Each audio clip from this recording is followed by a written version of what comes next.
नमस्कार दोस्तों, स्वागत है आपका साइंस जर्नी में। नारी का शोषण करने के लिए ब्राह्मणवाद ने पहले उसे समाज से डराया, फिर ईश्वर से और फिर उसका भरपूर शोषण किया। समाज से डराने के लिए जब उसने सम्यक संस्कृति 8वीं से 12वीं सदी के बीच में खत्म कर दी, तब उसने जो बौद्ध भिक्षुड़ियां होती थी, जो बौद्ध भिक्षु होते थे, जो सर मुड़ा के रहते थे, तब उसने यह प्रचार कर दिया कि जो अपराध करे पुरुष उसका सर मुड़ा दो और जो औरत विधवा हो जाए उसका सर मुड़ा दो। अब जब भी कोई बौद्ध भिक्षु या भिक्षुड़ी दिखते तो लोग उन पे ताने मारते कि क्या तुमने कोई अपराध किया है, क्या तुम्हारा कोई पति मर गया है। और इस तरह से इनने सामाजिक रूप से बौद्ध भिक्षु और भिक्षुड़ियों की प्रथा को खत्म ही कर दिया। दर्शन को तो खत्म करने के लिए इनने पाली ग्रंथों को पूरी तरह से जलवा ही दिया था। फिर आनन फानन में इनने वेदों की रचना की और वेदों में ईश्वर की वाणी बताकर इसने स्त्रियों का भरपूर शोषण किया। जब इसने वेदों का कंपाइल किया तब उसे समझने के लिए, बताने के लिए भाष्यकारों की जरूरत पड़ी, क्योंकि जब रचना होती है तभी भाष्यकार सामने आते हैं। तो भाष्यकार सामने आए महिधर, उवट, सायण, और ये तीनों 13वीं सदी के थे। आप इसी से समझ सकते हैं कि वेदों का कंपाइल कब हुआ होगा, क्योंकि इसके पहले किसी ने भी वेदों का भाष्य कतई नहीं किया था। आइए मैं आपको दिखाता हूँ कि वेदों में कितनी घटिया वाहियात बातें हैं औरतों के शोषण की। जैसा कि मैंने बताया कि आप जितना ही पुराना भाष्य देखेंगे उतना ही बेहतर होगा, क्योंकि आज का समय विज्ञान का है। आज के जो भाष्य करता है उनने नए नए शब्दकोश बना लिए हैं, अर्थ बदल दे रहे हैं, और जिस कालखंड में उसकी रचना हुई उस समय उसका क्या महत्व था उसी समय के लोग जान सकते हैं। इसीलिए जितना ही पुराना आप भाष्य पढ़ें तभी आप वेदों में क्या था उसको आप अच्छी तरह से समझ पाएंगे। इसीलिए मैं आचार्य महिधर के जो कमेंट्री है यजुर्वेद की उसको आज मैं दिखाने वाला हूँ। क्योंकि महिधर ने अपनी कमेंट्री संस्कृत में कर रखी है, इसीलिए किसी को संदेह न रहे, इसीलिए उसका ट्रांसलेशन जो 1875 में आर्य समाज के संस्थापक दयानंद सरस्वती हैं, जो वेदों से विज्ञान टपकाने के लिए जाने जाते हैं, उनके भाष्य को दिखाऊंगा। जो उनने युधिष्ठिर मीमांसा के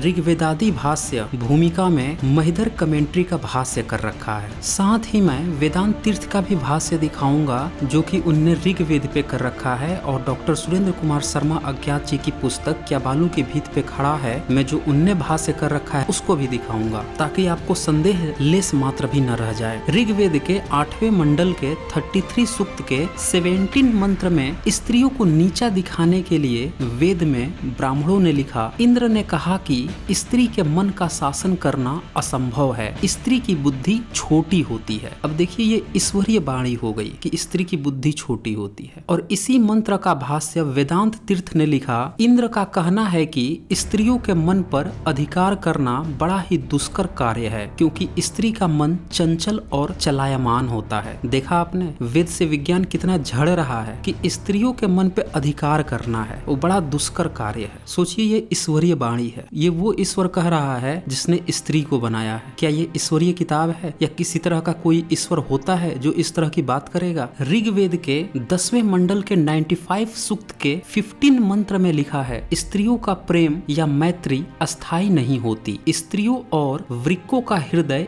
एक समान होता है। यहाँ वृक्क का मतलब भेड़िया होता है। देखा आपने, यह ईश्वरीय किताब है और इसमें स्त्री का हृदय जो है वह भेड़िए से तुलना की जा रही है। और इसी तरह का भाष्य वेदांत तीर्थ ने भी अपने ऋग्वेद भाष्य में लिखा। उनने लिखा है, स्त्रियों की मैत्री और स्नेह कभी समान नहीं होते, स्त्री और वृक्क भेड़िए के स्वभाव में कोई अंतर नहीं है। तो इस तरह से वेदों में स्त्री को नीचा दिखाया गया कि उसकी बुद्धि कम होती है, फिर उसका स्वभाव भेड़िए की तरह बताकर उसे और घृणा का पात्र बना दिया गया समाज में। और ऐसा करने का उद्देश्य था ताकि उसका भरपूर शोषण किया जा सके, उसे लाचार बना दिया जाए, उसे डरा दिया जाए और फिर उसका भरपूर शोषण किया जाए। यजुर्वेद के 23वें चैप्टर में अश्वमेध यज्ञ का वर्णन है। अगर आप आचार्य महिधर की कमेंट्री देखते हैं तो, जो 13वीं सदी के थे। यहाँ पे मैं उन दोस्तों को सलाह देना चाहूंगा जो अभी टीनएजर्स हैं, वो इस वीडियो को यहीं से स्किप कर दें, क्योंकि वेदों में इतनी वाहियात बातें लिखी हैं जिसे टीनएजर्स न ही देखें तो बेहतर होगा। यजुर्वेद के 23rd चैप्टर के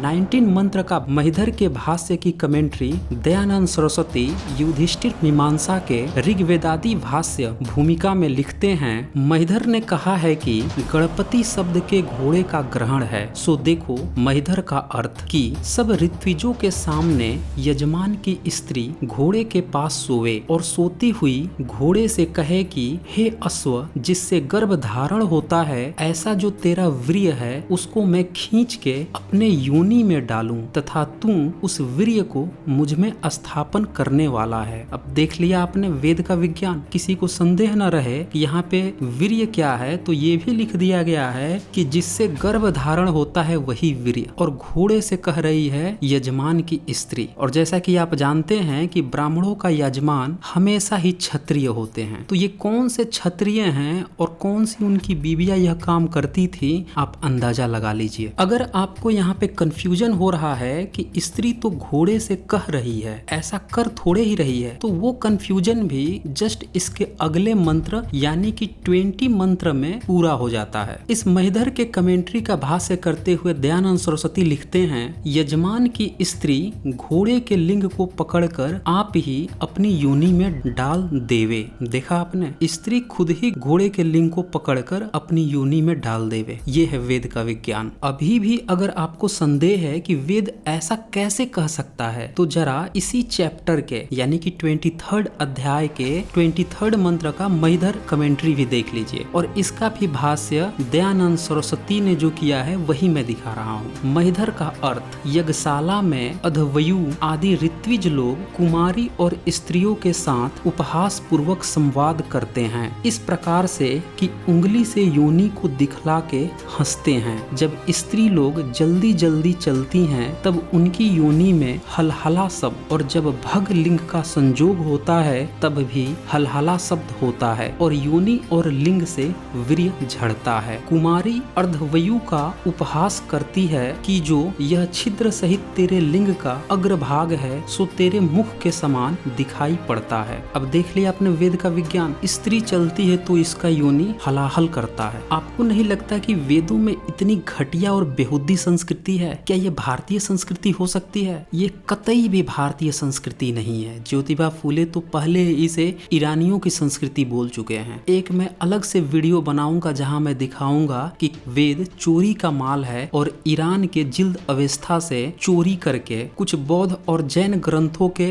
दर्शनों का उल्टा करके और कुछ ग्रीक मैथोलॉजी से चोरी कर करके ब्राह्मण ग्रंथों की रचना हुई है। इतनी बेहुदी घटिया संस्कृति भारत की तो कतई नहीं हो सकती। आप समझ सकते हैं कि जैसे ही 13वीं सदी से इन लोगों ने इस तरह की बेहुदा संस्कृति भारतीयों पे थोपी, तब से ही भारत कितना बर्बाद हुआ है। और आजकल तो आप आए दिन न्यूज़पेपर में बलात्कार की घटनाएं सुनते होंगे। यजुर्वेद के इसी 23वें अध्याय के 26-28 मंत्र को भी लगे हाथ देख लीजिए। इसमें भी महिधर की कमेंट्री को दयानंद सरस्वती ने जो भाष्य किया है उसमें वो लिखते हैं, पुरुष लोग स्त्री की योनि को दोनों हाथ से खींचकर बढ़ा लेवे। परिवृक्ता अर्थात जिस स्त्री का वीर्य निकल जाता है जब छोटा व बड़ा लिंग उसकी योनि में डाला जाता है, तब योनि के ऊपर दोनों अंडकोश नाचा करते हैं, क्योंकि योनि छोटी और लिंग बड़ा होता है। इसमें महिधर दृष्टांत देता है कि जैसे गाय के खुर के बने हुए गड्ढे के में से दो मच्छी नाचे, तथा जैसे खेती करने वाला मनुष्य अन्न और भूस अलग अलग करने के लिए चलते वायु में एक पात्र में भर के ऊपर को उठा के कंपाया करते हैं, वैसे ही योनि के ऊपर अंडकोश नाचा करते हैं। देखा आपने वेद का विज्ञान। स्त्री की योनि को दोनों हाथों से खींच कर बढ़ा लेवे। ऐसा वेद से टपकता हुआ विज्ञान क्या आपने कहीं सुना है? ऐसा लग रहा है कि जैसे वेदों को लिखने वाले दर अफीमची थे, सस्ता वाला नशा करते थे और दिन रात नाले में पड़े रहते थे, तब जाके दिन रात ये इतनी बेहुदी और घटिया बातें औरतों के बारे में, उनकी जन्नांगों के बारे में करते रहते थे। अब यहाँ पे अगर आपको संदेह हो कि ये जो स्त्री की योनि की बात हो रही है तो ये लिंग किसका है, तो वो संदेह भी आपका क्लियर हो जाता है इसी के 29 मंत्र में। इसमें भी महिधर की कमेंट्री का दयानंद सरस्वती भाष्य करते हुए लिखते हैं, जब तक यज्ञशाला में ऋत्विज लोग ऐसा हंसते और अंडकोश नाचा करते हैं, तब तक घोड़े का लिंग महिषी की योनि में काम करता है। आई रिपीट, तब तक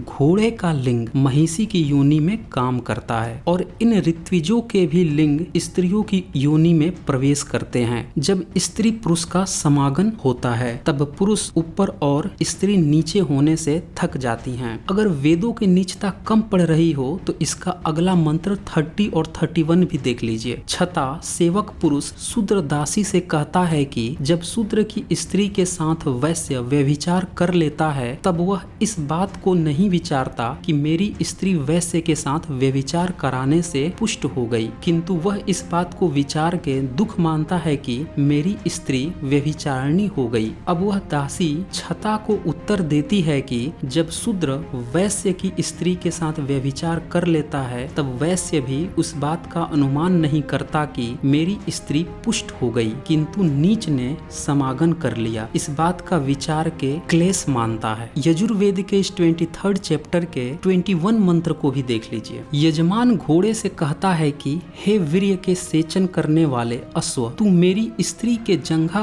ऊपर को करके उसकी गुदा के ऊपर वीर्य डाल दे, अर्थात उसकी योनि में लिंग चला दे। वह लिंग किस प्रकार का है कि जिस समय योनि में जाता है उस समय उसी लिंग में स्त्रियों का जीवन होता है और उसी से वे भोग को प्राप्त होती हैं। इससे तू उस लिंग को मेरी स्त्री की योनि में डाल दे। जरा सोचिए, ये यजमान कह रहा है घोड़ा से अपनी स्त्री के लिए। किस कदर वेदों के लिखने वालों ने अपने यजमान यानी क्षत्रियों का, उनकी स्त्रियों का इतनी बुरी तरह से बेरहमी से रौंदा था। विगत कुछ दशकों में हैदराबाद में विश्व शांति के लिए अश्वमेध यज्ञ किया गया था और ये जितना भी ऊपर का आपने भाष्य देखा ये सारे के सारे अश्वमेध यज्ञ के ही प्रावधान है। कभी मैं एक अलग से वीडियो बनाऊंगा, उसमें मैं और डिटेल से दिखाऊंगा। तो अब सवाल यह है कि हैदराबाद में जब अश्वमेध यज्ञ मनाया गया तो उस समय यजमान कौन था और उसकी पत्नी कौन थी जो घोड़े के साथ उपरोक्त सारे मंत्रों को अप्लाई की थी। अश्वमेध यज्ञ होने के पश्चात जो पटरानियां होती हैं वो दूसरी रानियों के साथ घोड़े के टुकड़े करती हैं, फिर मांस का बंटवारा होता है। अब जो आधुनिक भाष्यकार हैं उन लोगों ने जो सिनोनिम्स होते हैं शब्दकोश के